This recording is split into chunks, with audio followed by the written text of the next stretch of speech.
Good afternoon, everybody, and welcome to the first round of workshops on the Payers and Growers portfolios. Thank you for joining us. We will have an afternoon session and a morning session in the next couple of days that lies ahead. So to try and accommodate everybody, to find a convenient time. So thank you for taking the time for joining us today.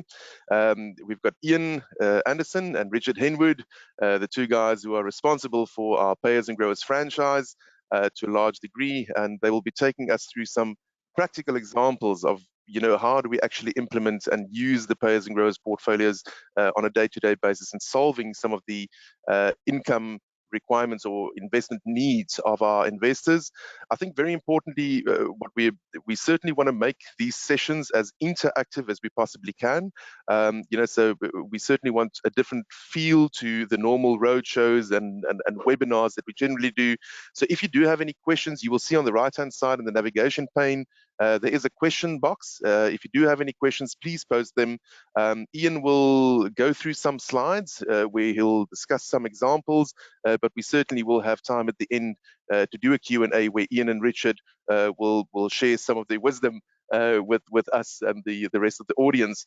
Then I think most of you guys will be aware that we use GoToWebinar. If you've got any other applications open, please close them down for the best possible experience. The first thing that usually goes when you've got bandwidth issues is your sound. So that's just a tip.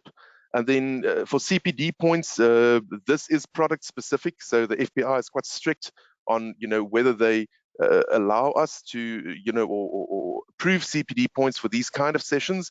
We will definitely apply by the end of the week, and hopefully they will give us, some CPD points for these sessions. And if they do approve it, we will send them out in due course. So before I kick off, we want to launch our first poll. And if you can maybe just take a second to give us an idea of, which of the Counterpoint portfolios do you currently use, and if you use them in combination or only use one or the other. If you can just take a second to give us your feedback, please.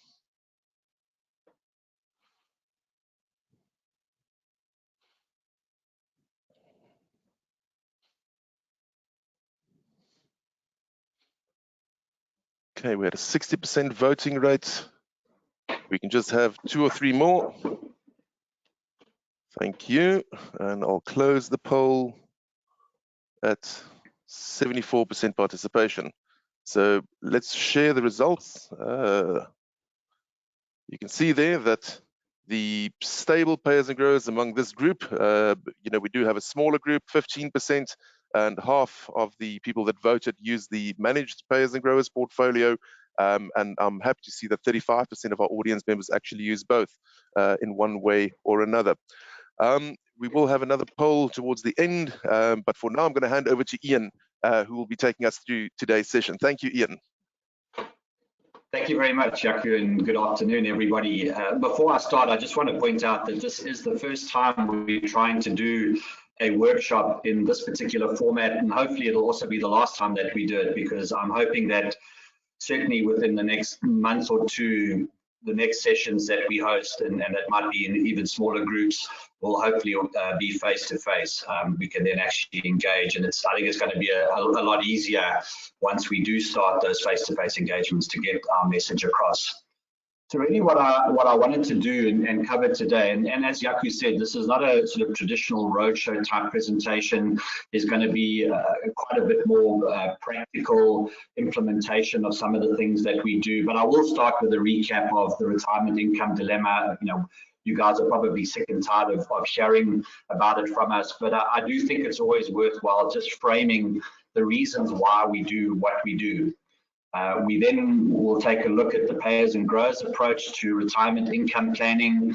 I'll look at maybe some examples from and some things that we've observed from overseas.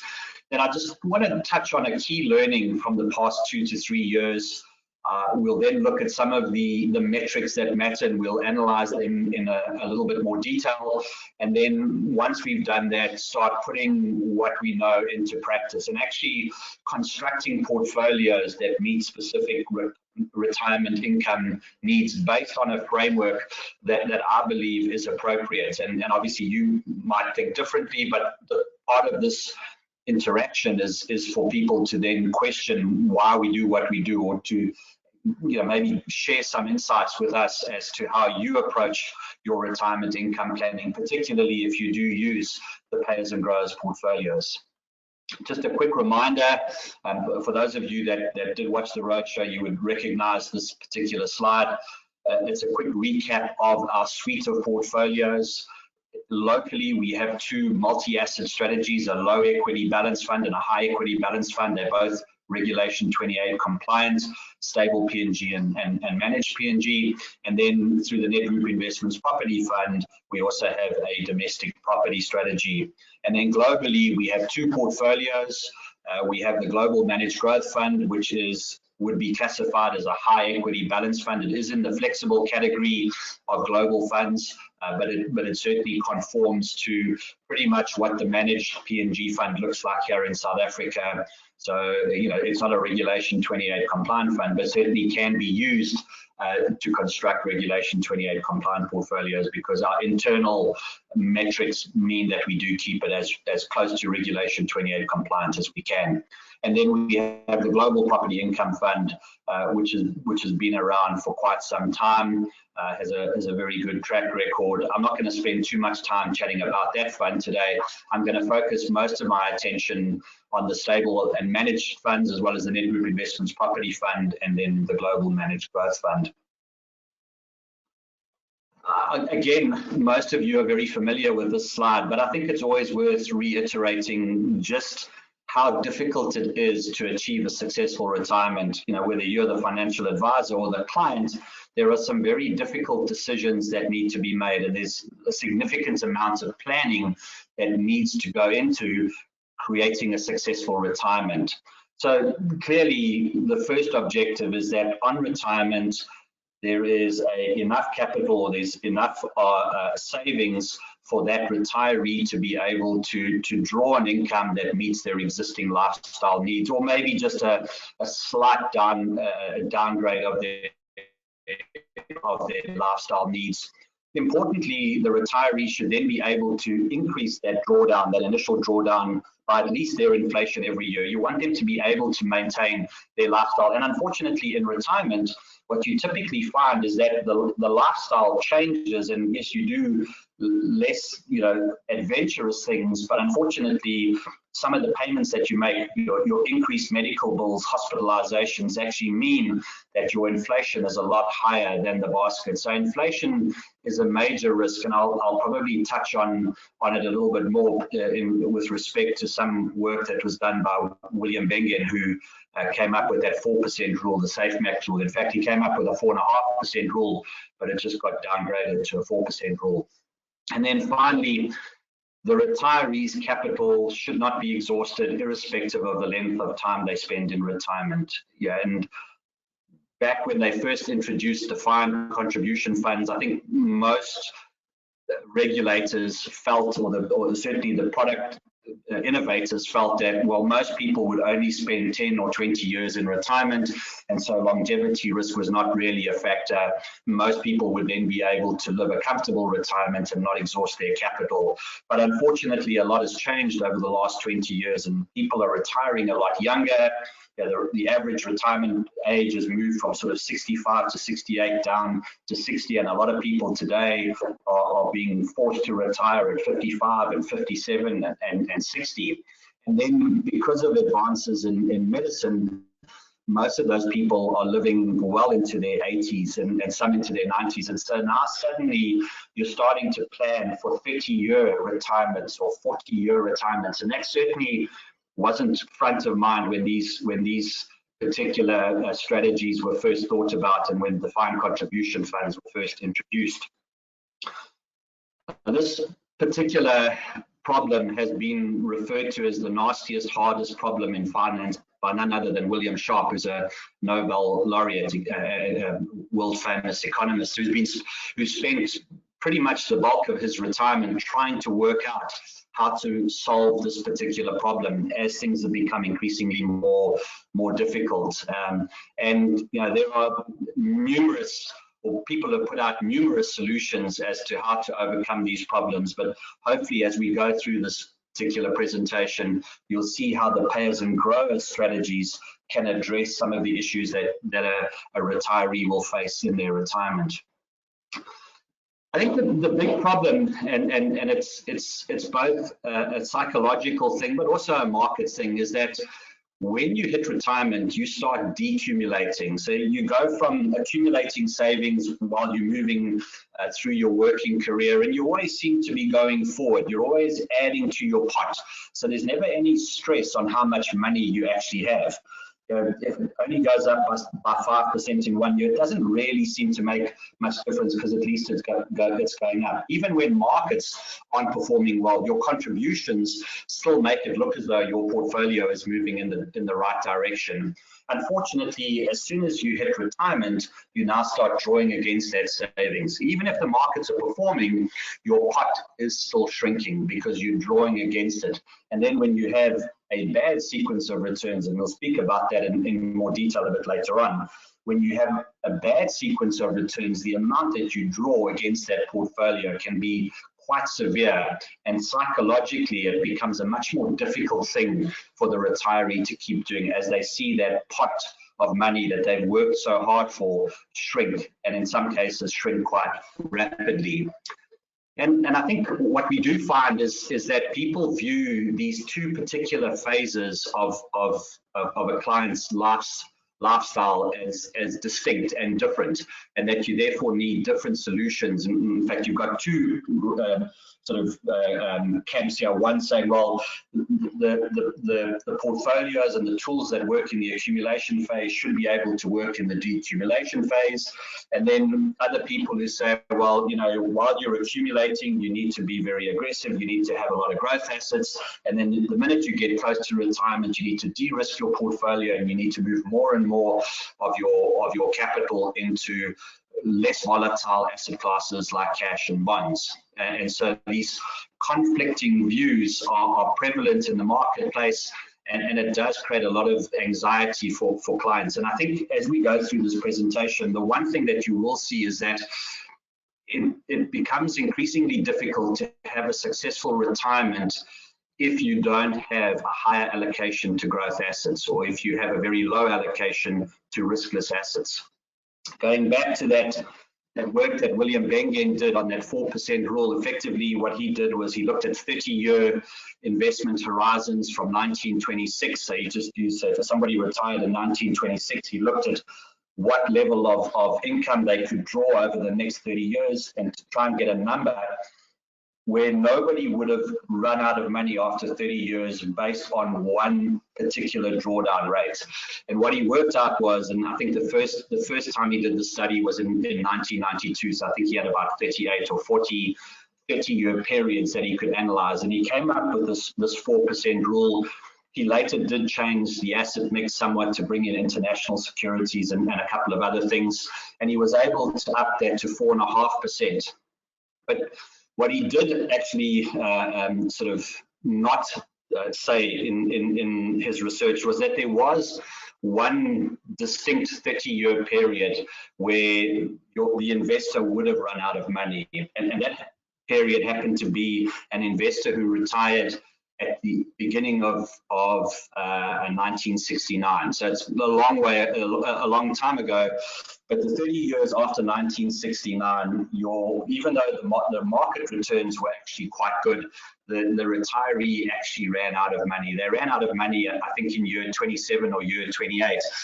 But certainly the last 4 or 5 years would have been extremely difficult for the retiree. And the simple reason why that happened was, even though the returns were okay from the asset classes that he'd chosen, unfortunately inflation over the first 10 years of that investment horizon averaged more than 8% in the United States. So you had this very high inflation environment, and William Bengen's portfolio was actually quite a riskless portfolio. It had about a 48 or 49% allocation to cash and bonds, and unfortunately in a period of rising inflation, it becomes very difficult for those two asset classes to generate the returns that you need in order to combat inflation. So having a high allocation to growth assets becomes very, very important, particularly as inflation starts to rise. And we're certainly entering a period now where inflation is likely to rise.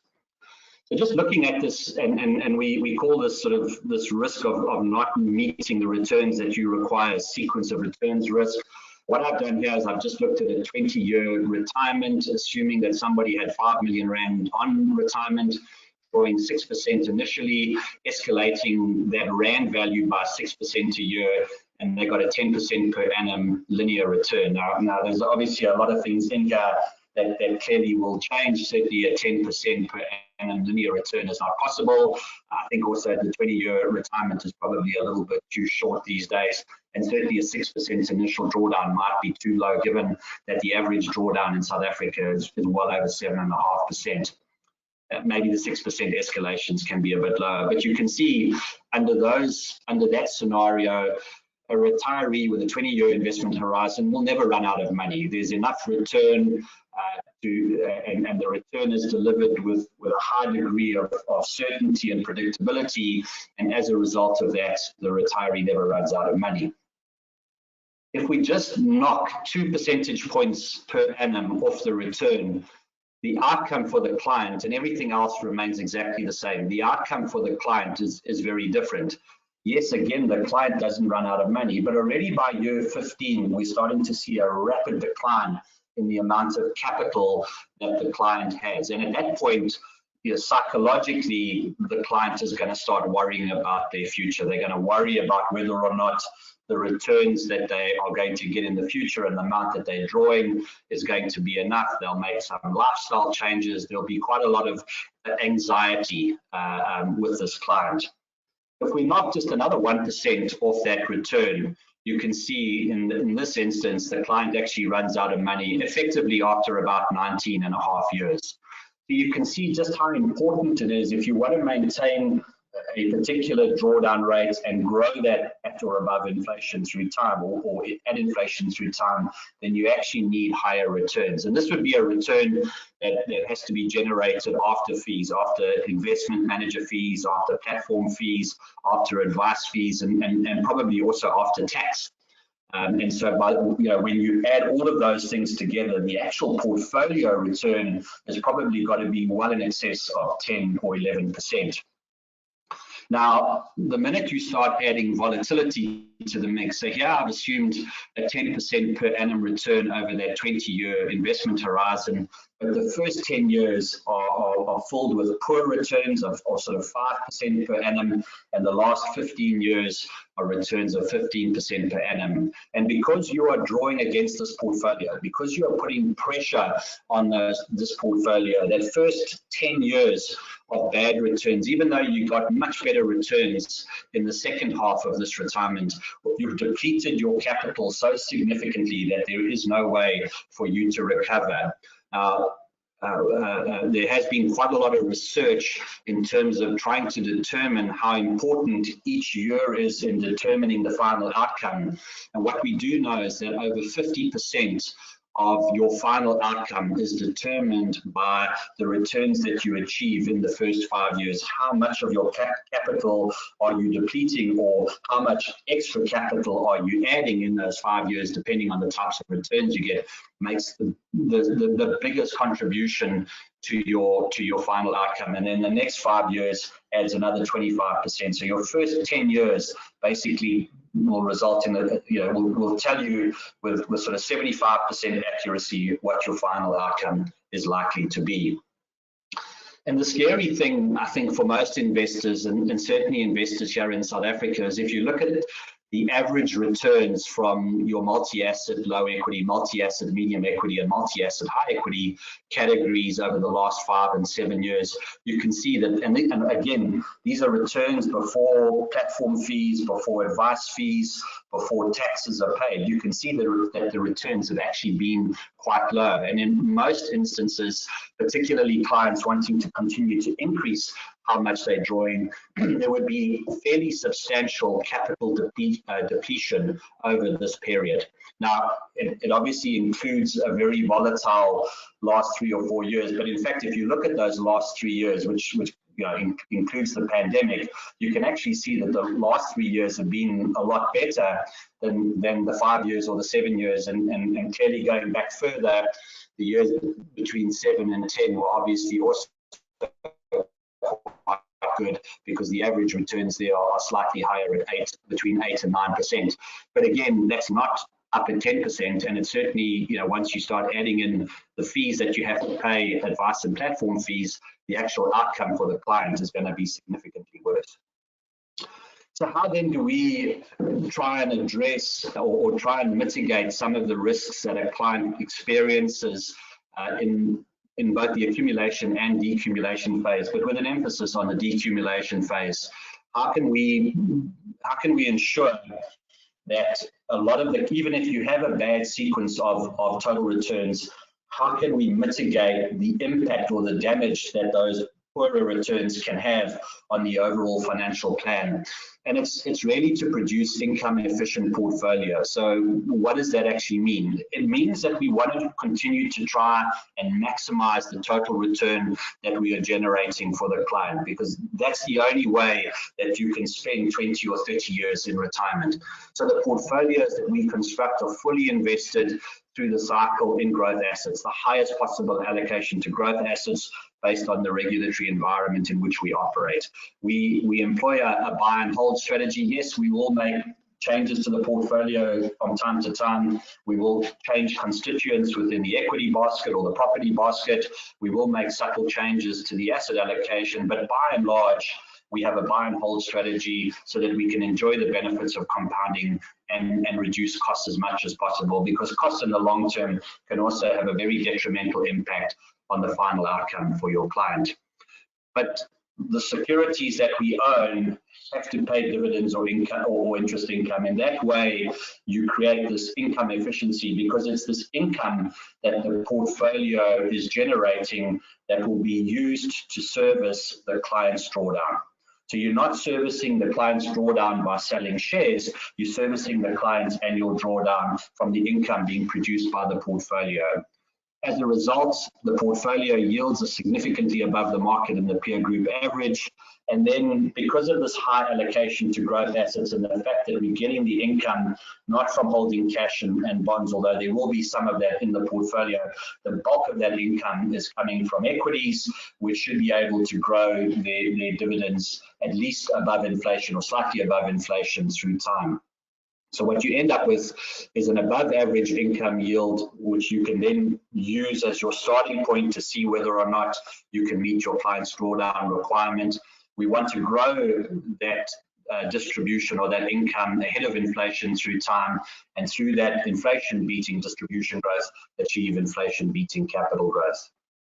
Now, a lot of people refer to this as a sort of like a passive income strategy. So you buy these growth assets, like some people buy flats or property, collect a rental and hope that it'll escalate through time. Well, you can do that by investing in the stock market into businesses that pay and grow their dividends.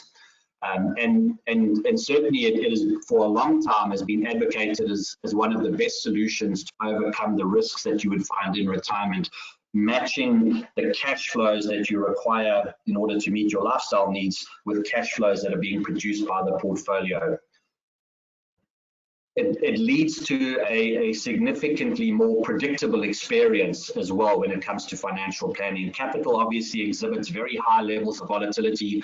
It's certainly a lot less predictable and very difficult to forecast, whereas income is far more predictable, certainly when you own quality businesses like we do, and it's a lot easier to forecast. And you can use that predictability in order to sit with your client every single year at the start of each year and to set your financial goals for that year. You can work out what drawdown you require, you can work out what escalation you can give, because there's a lot more predictability. However, and this is a function both of the way that markets have evolved through time, the fact that interest rates have gone to historically low levels, income has become increasingly less significant in the overall total return produced by most portfolios today. So when you look at a conventional portfolio and the way that the return is made up, it's made up predominantly of a difficult source of return to predict. And really what we're trying to do is bring back the importance of income without prejudicing the opportunity for capital growth. So our investment philosophy is just re-emphasizing the importance of income in a client's overall total return. There are two aspects to total return: capital growth and your income. The reason why we want to emphasize it is because it makes financial planning more predictable and certain. And so, you know, it is important for clients who are accumulating for retirement. It's the way that I'm accumulating for my retirement. I know exactly how much income my portfolio is producing today. I know how that compares to my current salary and whether I'm in a position to retire now or whether I have to wait 3 years, 5 years, or 10 years before I go to retirement. But importantly, and very importantly, it helps in the decumulation phase. You know, when I did do a review with a client earlier this year, in fact, in the second or third week of January, where we were able to sit down, we knew what income was going to be produced.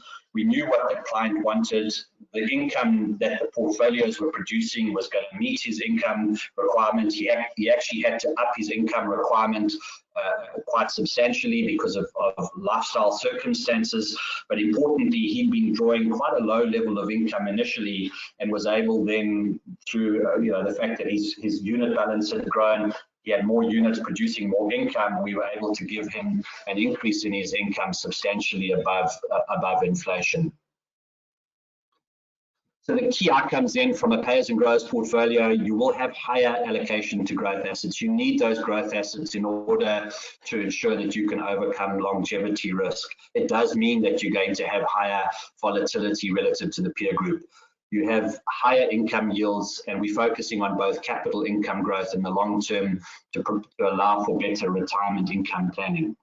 Maybe just on that very first point around that higher volatility, I think if I had to look back over the last 2 to 3 years and take one key learning away from the volatility that we experienced around the pandemic, as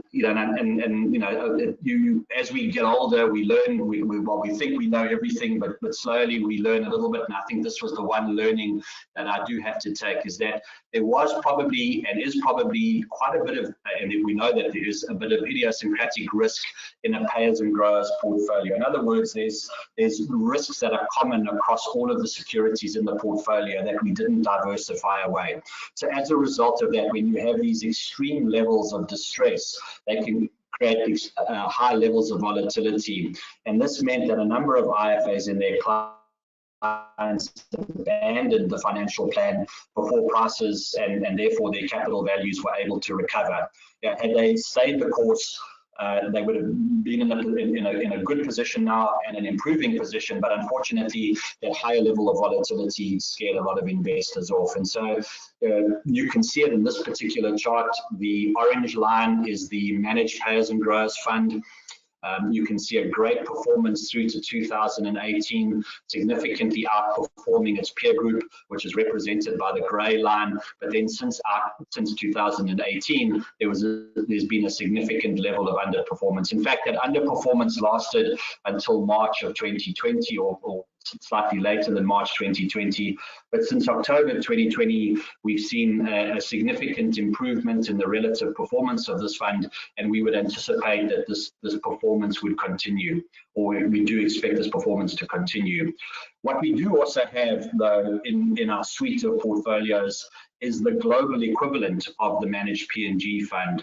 And so when you look at ways of reducing that idiosyncratic risk that you would find in the managed P&G fund, one of the ways to do that would be to get exposure to the global managed growth fund as part of it, as a solution. So 80% managed P&G, 20% global managed, or 70-30 or 75-25, because within that global managed growth fund, yes, there are some of the same factors that will drive the stocks in the managed P&G fund, but importantly, we spread the risks geographically, and we also spread the risks in terms of sectors. We've got exposure to sectors in the global managed growth fund that we won't have in the managed P&G fund.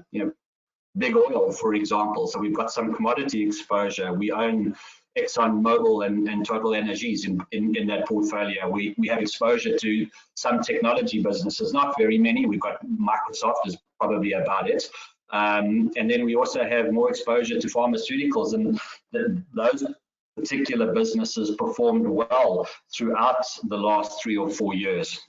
And so you can diversify away some of that idiosyncratic risk by combining the managed P&G fund with the global managed growth fund. Maybe before I look at those blends and just how they've performed, I did make a comment that I thought that we're still very much on the road to recovery from a pricing perspective. I think I've mentioned it a couple of times already in this presentation that prices will follow cash flows, or prices follow dividends. Most of you have seen, if you've been to any of our presentations in the past, you would have seen this slide on a couple of occasions. It's the Standard Bank share price relative to the dividends. So the dividends, and these are trailing 12-month dividends, are represented by those blue bars, and then the orange line represents the share price of Standard Bank. And you can see that while dividends were rising during the 2000s, the share price was just following suit, and the relationship is very, very strong. There was a bit of a breakdown in that relationship in 2018 as people started to turn more negative on the South African economy, understandably so under Jacob Zuma. We then had a significant decline in dividend levels in 2020 and 2021, and clearly the share prices responded to that. But if you look at the market forecast for the dividends for Standard Bank over the next 2 years, it's not unsurprising to see or to hear that banks, South African banks, are amongst the sort of group of securities expected to deliver some of the highest returns over the next 2 years. If we just assume that orange line moves up, even if it doesn't get all the way up to the top of that grey bar at the end of 2023, you're still looking at sort of 40 or 50% price appreciation, along with a very high dividend yield. So as I mentioned, we've still got a lot of scope for higher returns into the future. But this is just that blend of the managed payers and growers fund and the global managed growth fund, and how that would have performed relative to the managed P&G's funds peer group. And you can see combining and removing some of that idiosyncratic risk has delivered higher returns, but also with lower levels of volatility. So it is a learning that I would take away from the last 2 or 3 years. I certainly haven't applied this in my own portfolios. I still think there's significant upside potential in the managed P&G fund, and so I still allocate 100% of my retirement savings to that particular portfolio, and it continues to deliver for me. So just in terms of the metrics that matter, what are the things that we are looking for in terms of when we think about a retirement income plan? So the two key metrics that we present to you in terms of the information that we give to the market is the amount of income that we anticipate the portfolio will produce after costs over the next 12 months. So that's this forward yield. And then also by how much we think that those distributions or that income can grow in the short term, the medium term, and in the longer term. And what we've created is what we call an income coverage ratio, and that really just looks at how much of a client's drawdown is being covered by the income produced by the portfolio. So today, the yield on an after expenses basis on the stable P&G fund A1 class is 6.6%, which means that you're covering a 6% initial drawdown by 110%. So you're actually producing 10% more income than the client needs.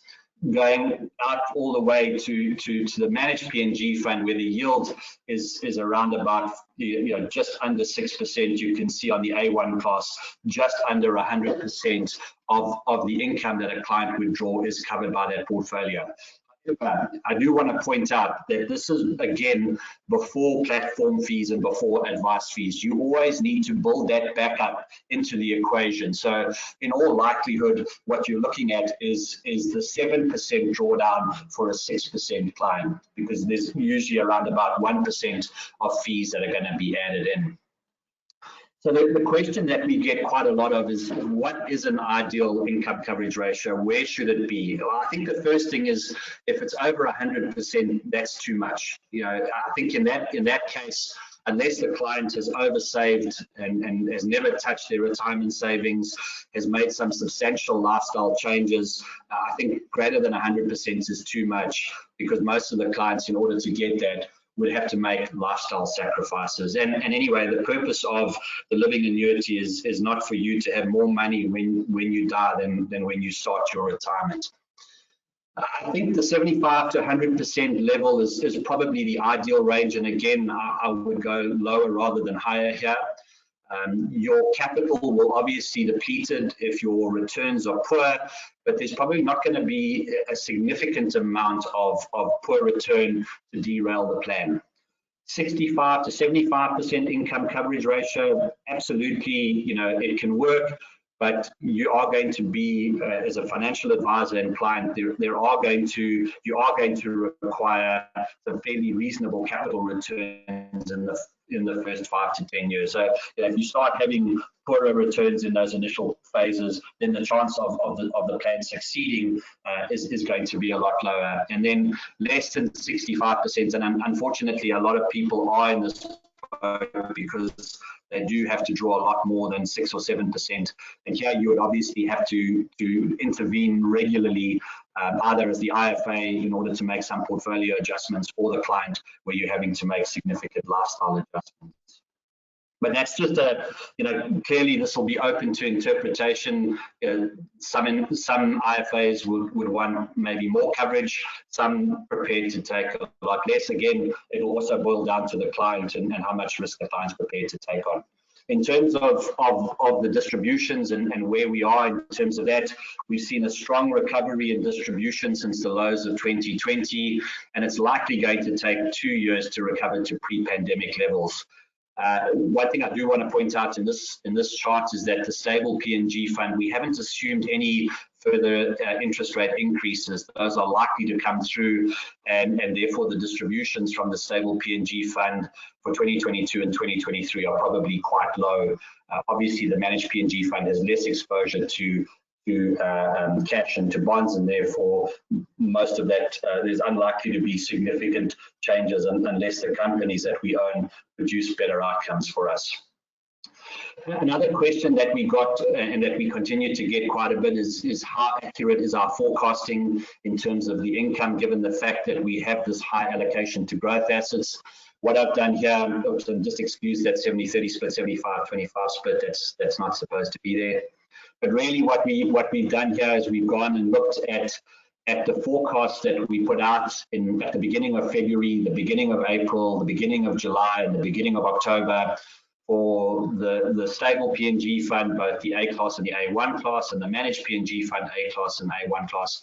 And you can see, although the forecast did change, that they weren't material changes. You know, one of the bigger, or two events which really conspired to reduce the actual outcome was the sale of our stake in Safari. There was a significant capital appreciation on that, but unfortunately it is also a high yielding property stock, and so we didn't get a final dividend from Safari, or certainly didn't get a dividend in the last quarter, which we were previously forecasting. And then also Liberty Holdings decided not to pay a dividend, given the fact that it is going to be taken out by Standard Bank. So those two events were the major determinants of why our actuals were slightly lower than what our forecast had been, certainly in October. But you can see in the case of the managed PNG fund, our initial forecasts in February were lower than the final outcome. People have also asked me about a bucket strategy.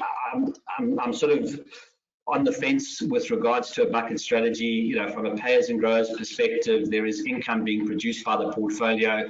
But when there's higher levels of volatility, I think that a bucket, and that's we're talking about a cash bucket and then a whole lot of growth assets in another portfolio.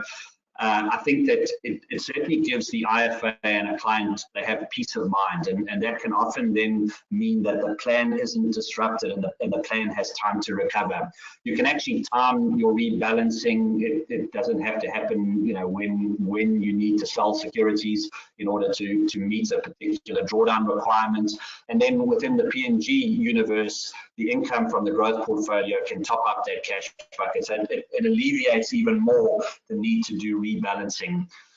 On the con side, well, you've got less exposure to growth assets, and that's why I put that point at the bottom down there. It's probably prudent to limit your cash bucket to only around 10% of the portfolio. I know a lot of people do it on the basis of how many months do I cover, but I think this is more of a portfolio allocation or asset allocation decision, and you don't want a significant amount of cash drag on the portfolio. Some of the other cons, it can create a false sense of security because you think you've got this bucket and everything's working for you because the income is continually being paid out of it.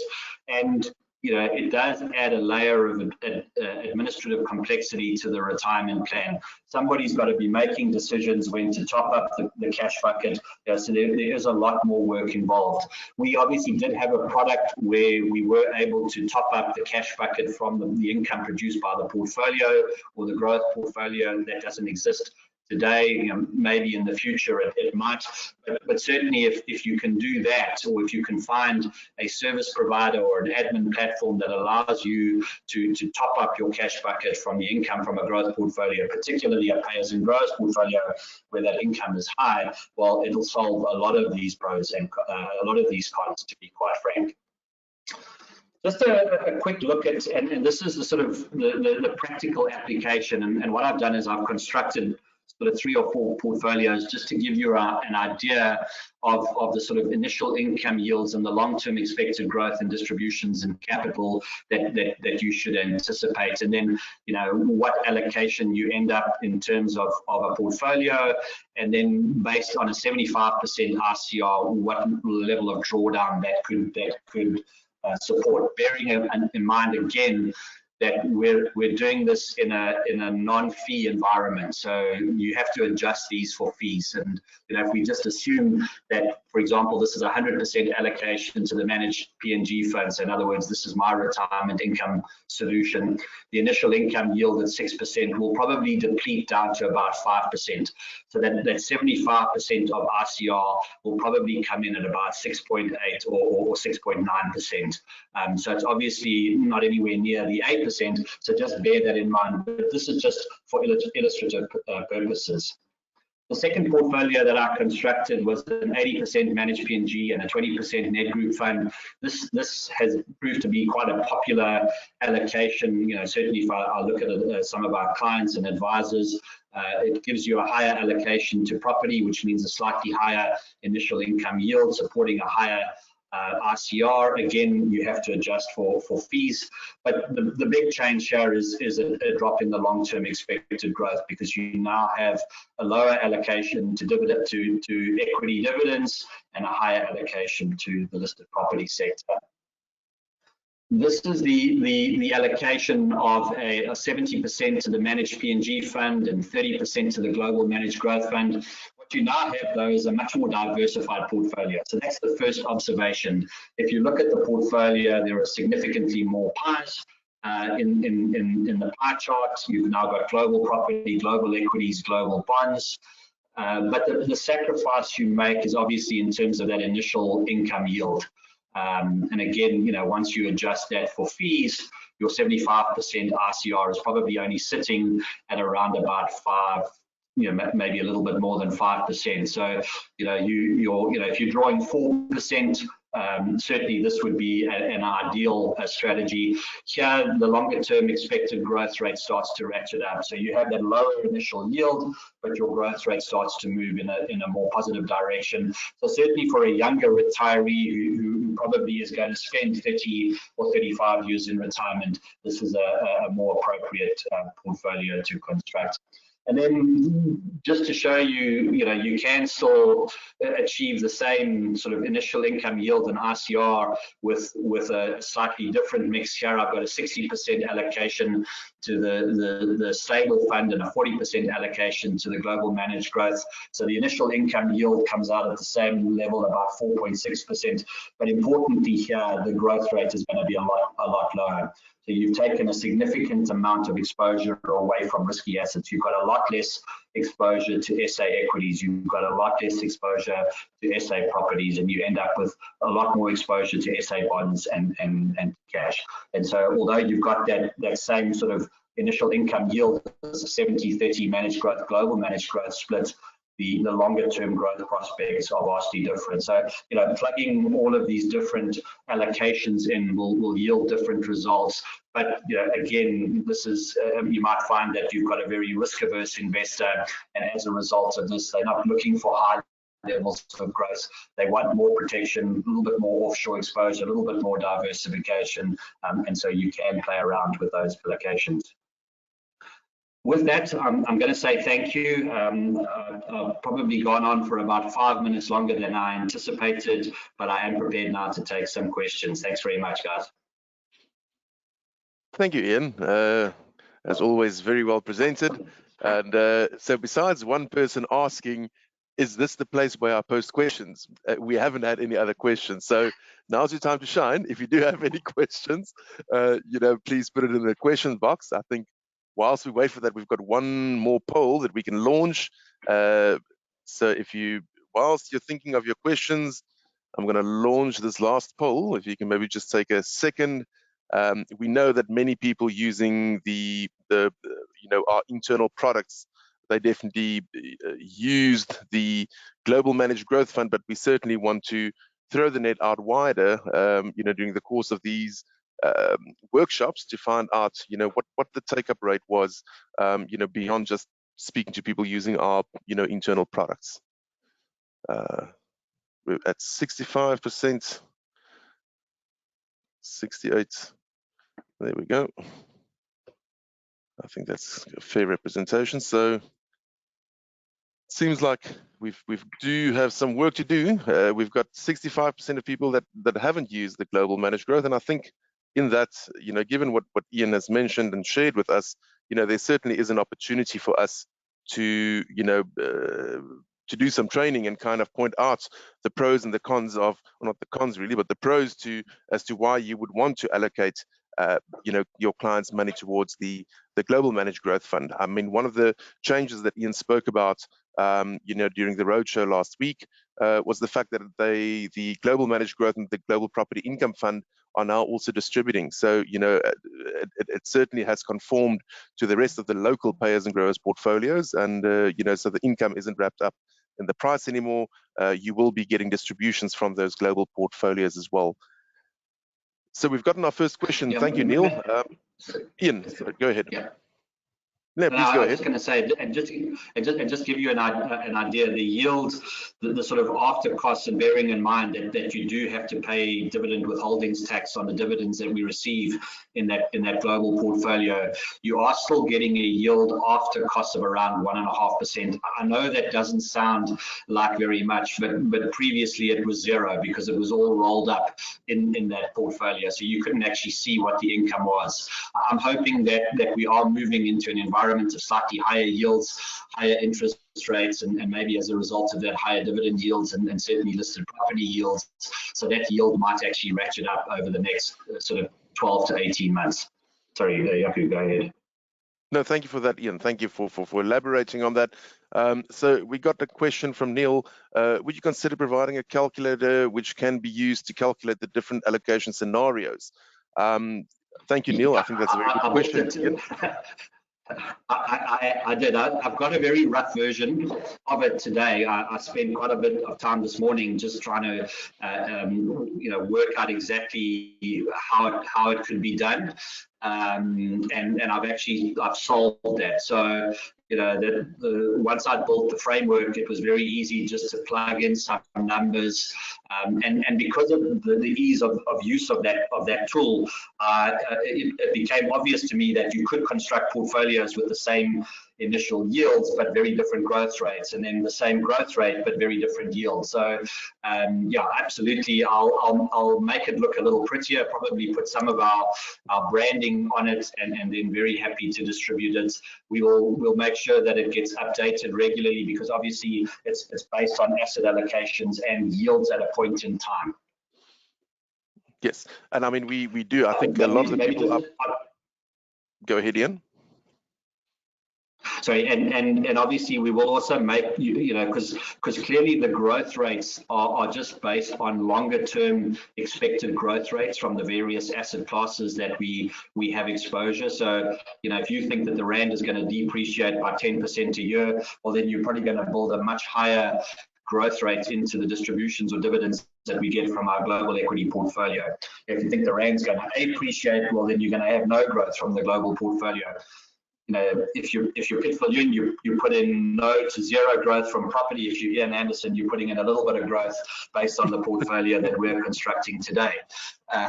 So I think that, yeah, so but you at least we'll give you the opportunity also to plug those in, and we'll give default values, but we will also allow you to change those values just to get a sense of what the growth can be.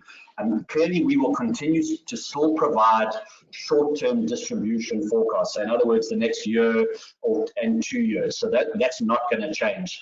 But we're talking about 10, 15, and 20-year plans. So based on your asset allocation, you also have to have some view of what that longer-term expected growth is going to be, and that's really what that number was. Excellent. There's 2 questions. One is a fairly quick answer. You know, where can we access the Payers and Growers portfolios? You know, when we look at the lists, you can obviously invest directly through Sanlam Collective Investments. Should you want to invest directly into the unit trusts, alternatively, you'll be able to access them through, you know, all the big lists out there, be it Glacier, Momentum, 91, Stanley, PSG, AIMS, Allan Gray, Old Mutual, PPS Investments. So it really is, you know, accessible with most of the lists out there. You know, in some cases there is 1 or 2 hoops to jump through, you know, where you need to ask somebody to make it available to you, where it's not on a buying list. You know, we certainly hope that in time, you know, as we build our footprint, you know, in the industry, that it will get onto more and more of the buying lists as well. The second question that we got there, and Richard, I'm going to put this to you, after which, Ian, you can certainly chip in, and I think it's a very good question. You know, has the merger within Counterpoint, or the amalgamation of the business, has that affected the way, I mean, both of you have been involved with the Payers and Growers portfolios for quite a while now. Has the amalgamation affected the way that you run the portfolios? Richard, specifically on the global property income, Ian, and maybe on the rest. Richard, if you don't mind, you know, maybe kicking off. Cool. Yeah, on the global property side, to be honest, not too much has changed. The previous Counterpoint teams, as well as the RECM teams, were never too much in favor of global property. It was never an asset class they really were sort of interested in, or spent too much time researching. Ray Shapiro, however, in his dividend equity fund, his local fund, as well as his global dividend fund, equity fund, did have 1 or 2 global stocks, so global listed property companies like a Simon Property and 1 or 2 other storage companies. So there was definitely a bit of information sharing there on the global property side, but not too much, and it hasn't really affected our sort of thinking around global property. I will just comment on the local front. I think definitely from a local front, specifically maybe to equity, there has been quite a nice sort of understanding more of sort of companies that we in the equity space in South Africa didn't necessarily look at when I think about sort of Ray Shapiro and his dividend equity fund. His fund is a lot more diversified than what our previous equity fund was. It only had sort of 20 to 25 holdings, whereas Ray has typically got sort of 30 or 30 plus. So he's got a better understanding of sort of mid-cap and small-cap equity names, which he has shared with us. It hasn't translated into us converting any of those constituents into our Payers and Growers bucket, but it's definitely more knowledge around other South African dividend call it aristocrats in inverted commas, but very much more in the small cap, mid cap space. Yeah, some more information sharing, bigger research team. There's definitely advantages to it. Absolutely. So it's an enhancement, if anything. Yeah. Definitely more information sharing. It hasn't necessarily come through in the portfolio as yet. Excellent. Thanks for that, Rich. Ian, on your side? Yeah, I think I fully endorse what Richard has said. I think we've got a much bigger research capability, and that certainly has meant that there are more opportunities for us to explore and to investigate, and then whether or not we add or take them out of the portfolio, well, that decision will still reside with Richard and myself. I think where we have been able to add quite a lot of value is in some of the more subtle asset allocation decisions. And it's not really around how much equity or how much listed property, but it's certainly in the fixed income category where we have a very competent fixed income team in our business. We run a money market fund, we run an enhanced income fund, both of which are doing incredibly well. In fact, for those of you that are thinking about a bucket strategy, I would certainly give some thought to using either our money market fund or our enhanced income fund. If you want more information, chat to Jaco, and he can maybe set up meetings with Rayhan and with Daniel, who run those strategies. I think you'll be pleasantly surprised at what you see. But certainly within the fixed income, we typically had a sort of a very let's call it low-tech approach to fixed income in the Payers and Growers portfolios. Historically, we had a little bit of fixed coupon and a lot of floating rate notes. What we have been able to do is through our interactions with our fixed income team is to enhance that process, and it's actually worked out incredibly well and has added quite a bit of alpha to the portfolios.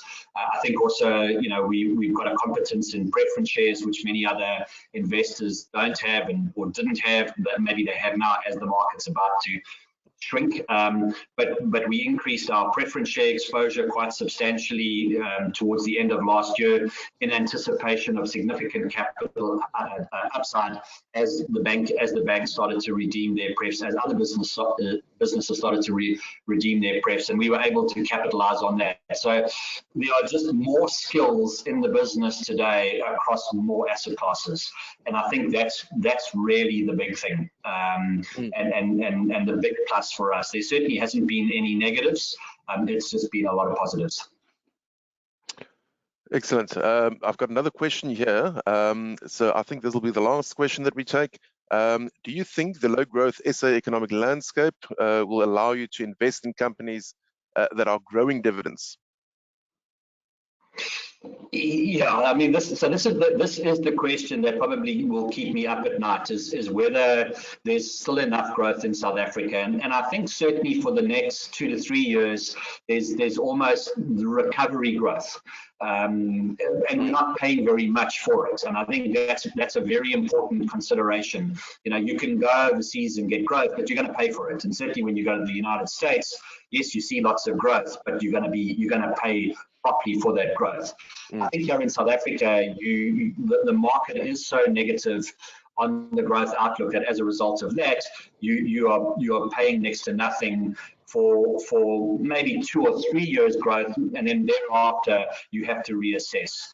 So and again, I think that's probably one of the reasons why we are advocating advisors and their clients give some consideration to an investment in the Global Managed Growth Fund, where growth is probably going to be less scarce. Certainly given the types of businesses we own. It's not to say that the whole world is going to suddenly be growing at 5 or 7% and our global businesses are going to be growing their dividends at 10%. I still think you're going to get reasonable growth out of the businesses that we own here in South Africa. They're good quality businesses. They certainly have done a lot better than what we would have anticipated in this recovery phase. But as you saw from the Standard Bank chart that I put out, there's still a long way to go. We're looking at growth in dividends of sort of 60, 70% from the banks off the very low base that was created last year. Gotcha. Thank you, Ian. I think that's proper. So guys, just a few final notes. Thank you for spending the last hour with us. We really appreciate it. We certainly hope that some of the insights shared helps you in your engagements with your clients, in building solutions for your investors. The updated or the yields and growth rates numbers that Ian shared, we've built a one-pager specifically for the payers and growers portfolios. We will update those, twice a year, and we'll be sending them out in due course. We should have them updated in the next couple of weeks. Our next webinar will be Coffee with Counterpoint on the 2nd of March. Once we've concluded this week's workshops, you can expect to receive that invitation. So in the next couple of days. And then, if you've got any questions, as Ian mentioned, please reach out to us, info@cpam.co.za or 021-492-0200. Or if you've got my number, you're welcome to give me a call directly. We're more than happy to assist and facilitate where needs be. So thank you very much for your time. We really appreciate it. And we wish you a wonderful day and week further. Bye-bye. Bye-bye, everybody. Thanks very much. Thank you very much.